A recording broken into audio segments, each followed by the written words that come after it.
నమస్కారం అండి. నమస్కారం. హర హర్ మహాదేవ్.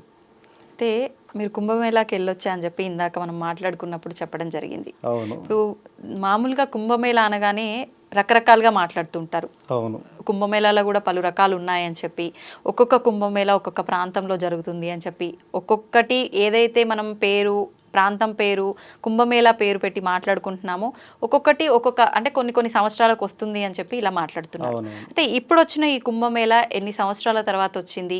ఈ కుంభమేళా యొక్క ప్రత్యేకత ఏంటి? ప్రత్యేకించి ఇది మహాకుంభమేళా అని మాట్లాడుతున్నారు కదా, ఏంటి దీని ప్రత్యేకత? ఈ కుంభమేళ మనం పూర్వీకులు చూడని కుంభమేళ అని మనం చూస్తున్నాం కాబట్టి ఇది అదృష్టం. ఓకే. మన 3 తరాలుగా చూడని పూర్వీకులు 3వ తరమైన మనం చూస్తున్నాం కాబట్టి ఇది అదృష్టాన్ని తెచ్చేటువంటి కుంభమేళ. అంటే కొన్ని వందల సంవత్సరాల తర్వాత వచ్చిన 3 తరాలకి పాప ప్రక్షాళన నిర్ణయించిన తీరది. 3 తరాలకి 144 వస్తుంది సంఖ్య, 12ని 12 సార్లు ఆహా. అలా 3 తరాలకి మనకి ఆ అధికారం రావడం స్పెషల్. ఈ కుంభమేళాకి 3వ తరమైన మనకి రావడం అది కుంభమేళా స్పెషల్. ఇప్పుడు పోయింది అనుకోండి, మన వాళ్ళు వాళ్ళకు వస్తుంది ఆ అర్హత. అంటే ప్రతి 3 తరాలకు ఒకసారి పాప ప్రక్షాళన జరగాలని ఆ యొక్క 144 ఏళ్ళు జరుగుతుంది కాలం. అప్పటి వాళ్ళు చూశారు ఈ యోగాన్ని. ఏది కుంభరాశిలో బృహస్పతి, మేష రాశిలో సూర్యుడు సంక్రమించ ఒకే స్థితిలోకి రావడం, అదే సమయంలో మనం కూడా ఒకే స్థితిలో అందరు కలిసి ఆ యొక్క పాపమును విముక్తి చేసుకోవడం, అలా చేసుకోవడం వల్ల మళ్ళా కొత్త తార్కణ్యం మొదలవుతుందని మన యొక్క ఆశయం, కోరిక. 3 తరాల తర్వాత వచ్చే ఈ ప్రతి మహాకుంభమేళా కూడా ప్రయాగ్రాజ్ లోనే జరుగుతుందా? అక్కడే జరుగుతుంది. ప్రయాగ్రాజ్ ఎందుకు, అక్కడ దేవాలయం కంటే కూడా ఆ యొక్క సంగమాన్నే దేవతలుగా కొలుస్తున్నారు. ఎక్కడైతే నీళ్లు సుడువులు తిరుగుతాయో ఆ నీళ్లు సుడువులు తిరిగిన ప్రాంతంలోనే మంత్రం స్నానం పనిచేస్తుంది. అది తాంత్రిక విద్యల్లో ఋషుల పరంపరలో ఉంది, అది వైదికంలో కూడా ఉంది. ఎక్కడ నదులు సంగమం జరిగి నీళ్లు సుడువులు తిరుగుతాయో అక్కడ మంత్రం పనిచేస్తుంది, కోరికలు పనిచేస్తాయి, అక్కడ శక్తి కూడా ఉజ్జీవం జరుగుతుంది. ఇప్పుడు యమున కొత్త నీరు, గంగ కొత్త నీరు, ఇవి రెండు కొత్త స్పర్శని ఇవ్వగలవు.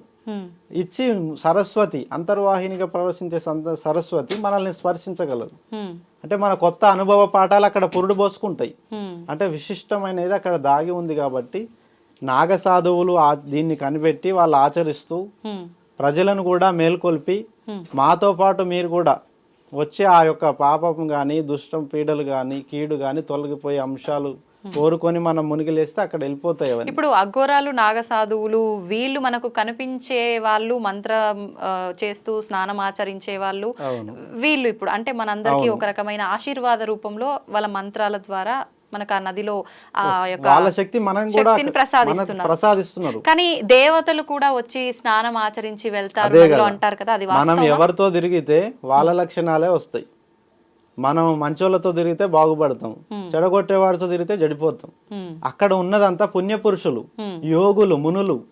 వాళ్ళ చేయి పట్టుకొని మనం కూడా అక్కడ స్నానం చేస్తే ఆ మహత్కార్యం మనకు కూడా వస్తుంది. వాళ్ళు నమ్ముతున్నది దేవతలు స్నానం చేశారని నాగసాధువులు చేస్తున్నారు. నాగసాధువులు స్నానం చేస్తున్నారు కదా అని ప్రజలు వచ్చి చేస్తున్నారు. ఇక్కడ 3 సంగమం జరిగింది కదా, దేవము, నాగము, ప్రజలు. అందరు కోరుకునేది ధర్మ పరిహారము, అందరు కోరుకునేది వాళ్ళ యోగమే, పుణ్యం. ఇప్పుడు సాధువులు ప్రజలు అంతా ఒకే రోజు స్నానం ఆచరించే విధానం ఎవరికి వారికి నిర్దిష్టం ఇలా ఉంటుందా సమయం? అక్కడ ఉన్న పరిస్థితి ఏమిటంటే నాగసాధువులు ప్రారంభిస్తారు మొదటి స్నానంతో. మునులు, ఋషులు, గొప్ప తపస్సుని చేసిన వాళ్ళు మొదటి స్నానం ఆచరించంగా వారితో పాటు చేసిన వాళ్ళంతా ధన్యులే. అందరికీ అది ఆ సంగమం వర్తించబడుతుంది. ఇప్పుడు మీరు ఏ రోజున వెళ్ళడం జరిగింది అక్కడికి? నేను పుష్య పౌర్ణమి రోజున వెళ్ళడం జరిగింది. అక్కడ పుష్య పౌర్ణమి ఆచరణ తీసుకొని గురువులతో కలిసి నాగసాధువులతో కలిసి మకర సంక్రమంలో 14వ తారీఖున నేను తొలి స్నానముని ఆచరించడం జరిగింది. మొదటి రోజు తపస్సు, 2వ రోజు స్నానము ముగించాక 3వ రోజు గురువాజ్ఞ తీసుకున్నాను. అక్కడ నేను నాగసాధువుల ధర్మ పరిరక్షణ కోసం నేను పోరాడాలని నిశ్చయించుకున్నాను.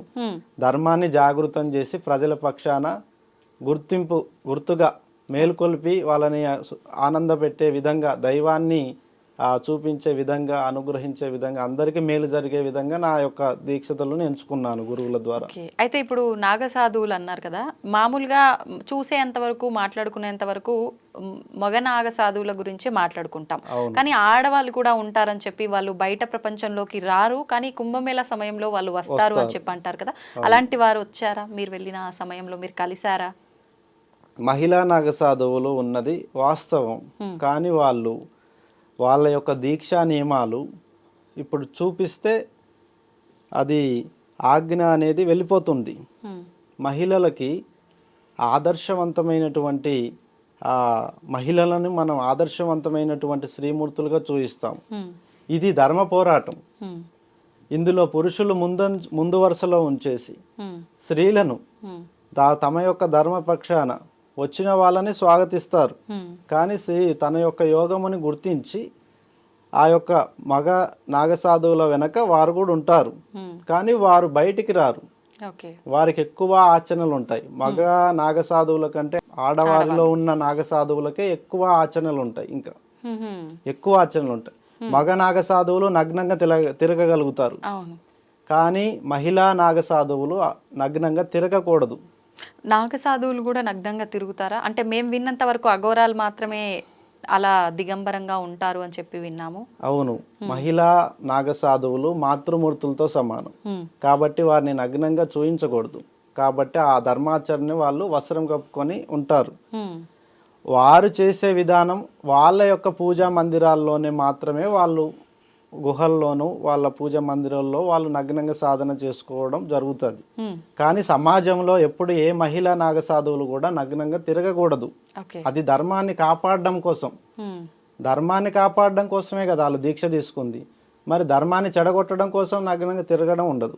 మగవాళ్ళు తిరిగేది ఎందుకు అంటే, మగ నాగసాధువులు వారు విరోచిత పోరాటంకి సిద్ధపడిన వాళ్ళు. నాది అనుకునేది వస్త్రం కప్పుకున్నప్పుడే వస్తుంటాయి. ఈ సొగసు నాది అనుకుంటాం, వస్త్రం కప్పుతాం. ఈ సొగసు నాది కాదు అని అనుకుంటే అది వస్త్రం ఇప్పేయాల్సిందే.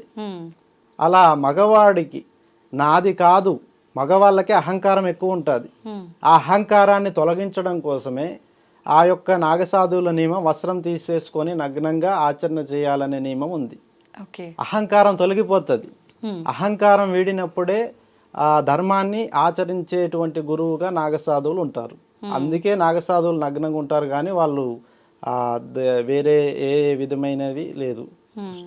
ఇప్పుడు అఘోరాలు ఇలాంటి కుంభమేళకి మాత్రమే వస్తారు, ఎక్కడా కనిపించరు, కానీ కుంభమేళ ప్రాంతంలో మాత్రం గుంపులు గుంపులుగా వచ్చేస్తారు. స్నానం ఆచరించిన మరుక్షణం ఎవరికి కనిపించరు మానవ మాతృలకి అంటారు కదా.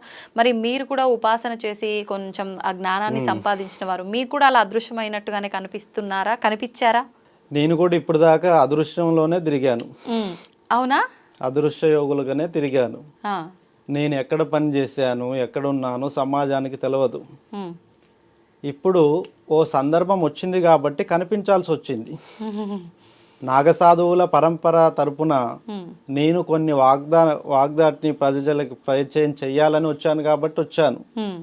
తెలియడం కోసం వచ్చాను, కానీ నేను లేకుంటే నేను కూడా అదృశ్య రూపంలోనే ఉండేవాడిని.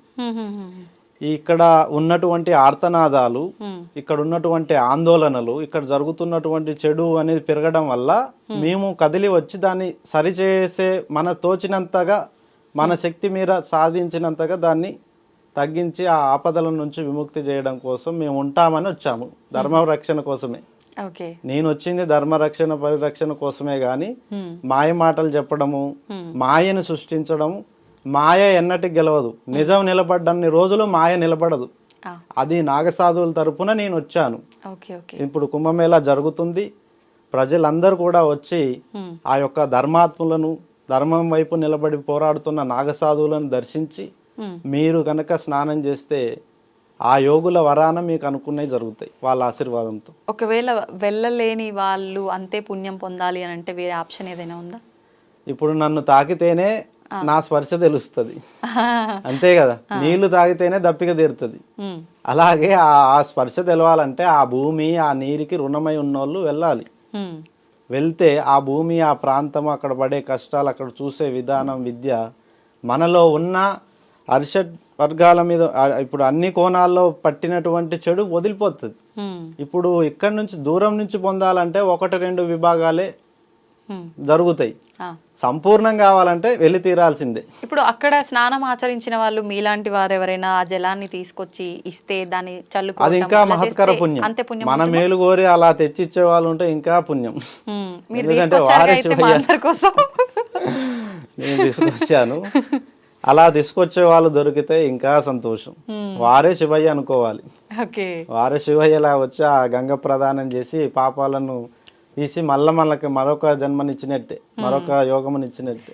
ఇప్పుడు సోషల్ మీడియాలో చూస్తే 40 కోట్ల మంది వచ్చే అంచనా ఉంది కుంభమేళాకి, మహాకుంభమేళాకి అంటున్నారు కదా.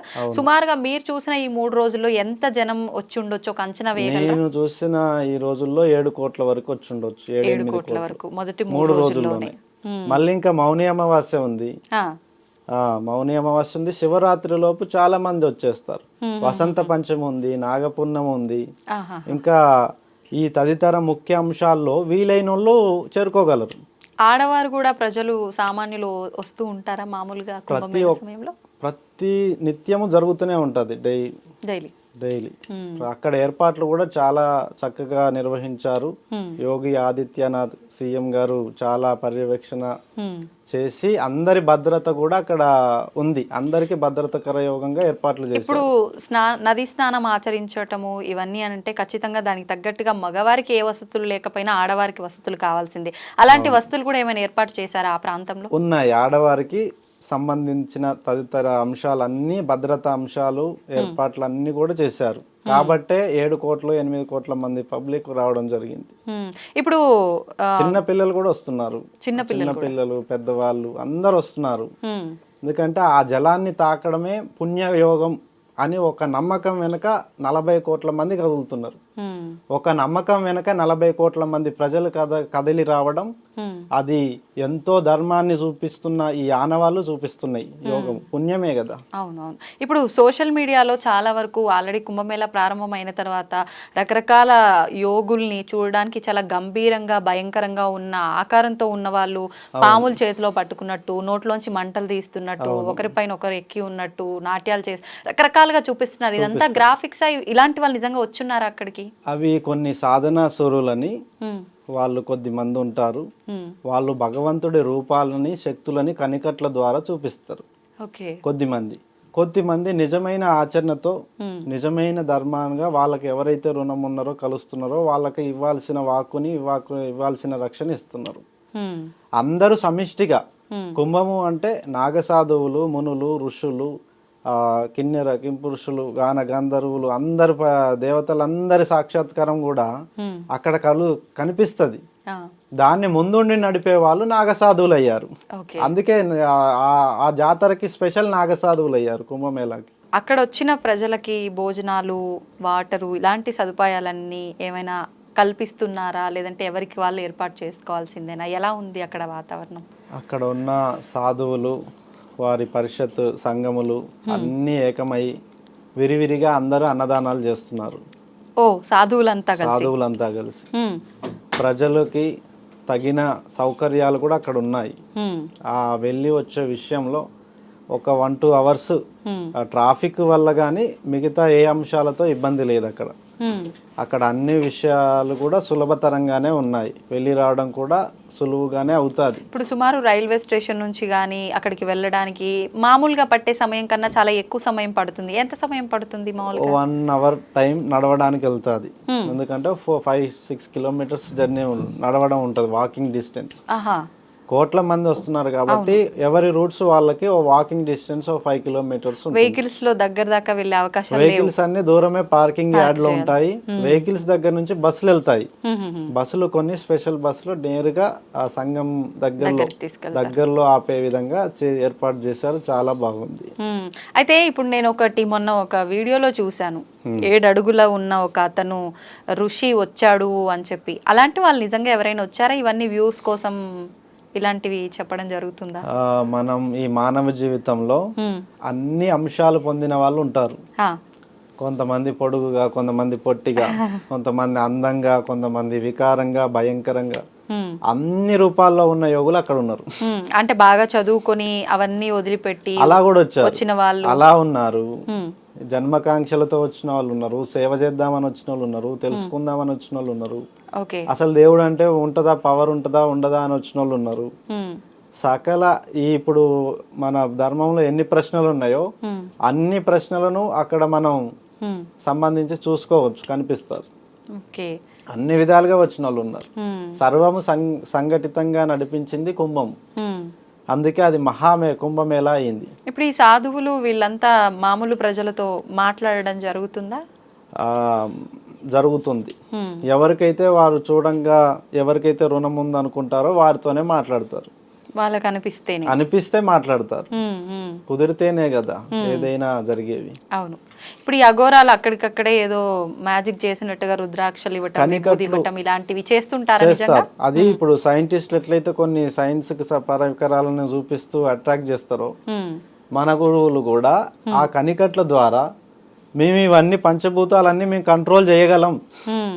అర్థమైందా? ఈ పంచభూతాల అన్నిటినీ మేము కంట్రోల్ చేయగలం, శ్రేయస్కరంగా మేము మార్చగలమని నిరూపించుకోవడం కోసం ఆ విద్యా విన్యాసాలను చూపిస్తారు. అవన్నీ విద్యా విన్యాసాలు, మహిమలను, మహిమాన్వితమైన మ్యాజిక్స్ అవన్నీ చూపిస్తారు, చూపించాలి కూడా. ఎందుకంటే సైన్స్ వాళ్ళకే తెలుసు ఇవన్నీ, వీళ్ళకి తెలియదు అని ఒక అపవాదం ఉంది. వాళ్ళు అన్ని జగమంతా వాళ్ళు కనిపెట్టి ఉన్నారు అని వాళ్ళ విద్యా విన్యాసాల ద్వారా మనకు చూపిస్తారు. ఇప్పుడు అగ్నిని నుదుట నుంచి తీస్తున్నారు అక్కడ అఘోరాలు, ఆ చేతిలో నుంచి ఆ నీటి దారాలను తీస్తున్నారు, రుద్రాక్షలను, మహిమాన్వితమైనటువంటి విద్యలను వాళ్ళు ప్రదర్శిస్తున్నారు, మేల్కొల్పుతున్నారు. సైంటిస్టులకే కాదు మాకు కూడా మొత్తం తెలుసు, జగమంతా మాకు తెలుసు అని సవాలు విసురుతున్నారు వైజ్ఞానిక ప్రపంచానికి నాగసాధువులు. అలా చూడండి. ఇప్పుడు మీరు ఎలాగూ వెళ్ళొచ్చారు, వెళ్ళని మాలాంటి వాళ్ళకి అక్కడ విషయాలు చెప్పాలి అంటే ఏం చెప్పొచ్చు? నాకు కొద్ది మంది గుర్తున్నారు, నేను వెళ్ళినప్పుడు వాళ్ళ కష్టాలు గుర్తొచ్చినాయి. వాళ్ళ కోసం అని ఒక చెంబు నీళ్ళు నేను వాళ్ళ కోసం అని వాళ్ళ పేర్లు చదువుకొని తీసుకొచ్చుకున్నాను. అలాగే వాళ్ళు ఎవరైతే వెళ్ళిన వాళ్ళు ఉన్నారో వాళ్ళకి ఫోన్లు చేసి వాళ్ళకి తెప్పించుకోవచ్చు. తెప్పించుకుంటే ఇంటికి వెళ్ళేసి ఆ నీళ్ళను స్పర్శిస్తే అది ఎంతో మనల్ని కదిలించేటువంటి స్పర్శగా భావించాలి. ఇప్పుడు అంత తెలుసుకునేది ఒక రోజు, ఆ తెలుసుకున్న దాన్ని గెలుపుగా మార్చుకునేది ఒక రోజు. చదువుకోవడానికి 20 ఏళ్ళు పడుతుంది, సాధించడానికి ఒక్క పరీక్ష చాలు. ఇంత చదువుకునేదంతా 20 ఏళ్ళు పోతే కలెక్టర్ అవ్వడానికి ఒక్క పరీక్షతో అయిపోతున్నారు. ఒక్క పరీక్షతో 80 ఏళ్ళ డబ్బుని, అధికారాన్ని, పేరు అన్ని తెచ్చుకుంటున్నారు. సాధ్యం అవుతాయి, తెచ్చుకోవచ్చు. అలా వాళ్ళు స్పర్శిస్తారు. ఆ వాటర్ని తెచ్చి ఆ శ్రేష్ఠ గంగని వాళ్ళ ద్వారా తీసుకొని చల్లుకోండి. మీ అందరి పాపాలు తెలిసి చేసినా తెలియక చేసినా క్షమించబడతాయి. మళ్ళీ పాపములు చేయకోకుండా ధర్మాన నిలబడి మీరు బతకండి, మీ పిల్లల్ని కూడా బతికించండి. ఇప్పుడు మీరు చేసే ధర్మము మీ పిల్లలకు కూడా అంటుతుంది, వాళ్ళు కూడా సరైన రీతిలో ధర్మపక్షాన్ని నడుస్తారు. మీరే ఇప్పుడు ప్రజలే పాపం చేసిన వాళ్ళు, వాళ్ళ పిల్లలు కూడా పాపం చేయడం తప్పేం కాదని పాపాలు చేస్తుంటారు. వీడు సగం తప్పు చేస్తే వాళ్ళు పూర్తి తప్పు చేసి వస్తారు. కాపాడండి అంటారు లాస్ట్కి వచ్చి. ముందే తెలుసుకొని మనము ఆనందాన్ని అనుభవించాలి, వారి ఎదుటోరికి కూడా ఆనందాన్ని పంచాలి. మనము భోజనం తినాలి, వారిని కూడా తినేలా చేయాలి. అంతేగాని వాడి భోజనాన్ని మనం గుంజుకోవద్దు. మనం ఎంత తిన్నా అరిగేంత వరకే, అరగని తిండి మనకొద్దు, అది ఇచ్చేయండి. సమిష్టిగా పంచుకొని ఈ ప్రాంతాన్ని రక్షించండి. దానికోసం నాగసాధువులు అక్కడ కుంభమేళాలో చెప్పేదంతా జీవిత పరిత్యాగం గురించే. త్యాగం చేయడము, ఇవ్వడము, తీసుకోవడము, అన్ని జీవిత జన్మతర అంశాలన్నీ అక్కడ నాగసాధువులు అందరూ కలిసి తెలుసుకుంటూనే ఉంటారు. అవి ప్రజలకు తెలియజేసే కార్యక్రమాలు లాంటివి అది జరుగుతాయి. 45 రోజులు జరుగుతూనే ఉంటాయి. అందులో కొద్ది మంది మేల్కొంటారు. ఈ కుంభమేళాలో దాదాపు 10,000 మంది సాధువులైనా మేల్కొంటారు. సత్పురుషులు 10,000 మంది అయినా సత్పురుషులు కాగలరు. వాళ్ళు మరొక తరాన్ని వాళ్ళు మార్చగలిగే శక్తి వాళ్ళకు వస్తుంది. అందరి లోక సమస్త సుఖినో భవంతు. ఇప్పుడు ఈ మొదలైనటువంటి ప్రయాణం ప్రజలకు ఇప్పుడే చేరువ అవ్వడం జరిగింది. చాలా కాలం ఆగిన తర్వాత, అంటే మా విద్య కానీ అది కానీ అన్ని రహస్యంగా జరిగిపోయాయి. ఇక నుంచి ప్రజల పక్షాన, నా పక్షాన కానీ ప్రజల పక్షాన కానీ ధర్మంగా నడుచుకుంటూ అందరి చేతి కోసం మేము ఇస్తాము. అందరూ కూడా వివిధ కార్యక్రమాలు కానీ ఇవి కానీ అందరూ కూడా వివిధ అంశాలను కూడా తెలియజేయవచ్చు. ధర్మాన్ని స్థాపన కోసం మనం మాట్లాడుతున్నాం ఇరువురం. ఆ అధికారం నిన్ను కూడా బాగు చేయాలి, నిన్ను కూడా నువ్వు అనుకున్నవి జరగాలి. ప్రేక్షకులు కూడా వింటున్నటువంటి ఇప్పుడే పరిచయం జరిగింది, వారికి కూడా మన యొక్క జీవిత కాంక్షలు వారికి కూడా ఉంటాయి. వాళ్ళు కోరుకున్నవి కూడా వాళ్ళకి జరగాలి. సమిష్టి కృషితో సమస్తం లోకా సుఖినో భవంతు అన్నట్టుగా, లోకా సమస్త సుఖినో భవంతు అన్నట్టుగా అందరూ బాగుండాలి. మన యొక్క ఈ చర్చలు కానీ ఇవి కూడా ఆ దేవుడు అలా ఆశీర్వదించాలి, ముందుకు తీసుకెళ్ళాలి, ఆశీర్వదించాలి, అందరికి కూడా ఉపయోగం కావాలని కోరుకుంటూ ఓకే, నమస్కారం. సంతోషం అండి, చాలా మంచి విషయాలు తెలియజేశారు. దాంతోపాటు మహాకుంభమేళా జరుగుతోంది, దానికి సంబంధించిన విషయాలు అక్కడికి వెళ్ళొచ్చిన మీరు మాకు టైంని కేటాయించి మాతో మాట్లాడడం అనేది నిజంగా మేమందరం చేసుకున్న అదృష్టంగానే భావిస్తున్నాను. ధన్యవాదాలు. ధన్యవాదములు, అందరికీ ధన్యవాదములు.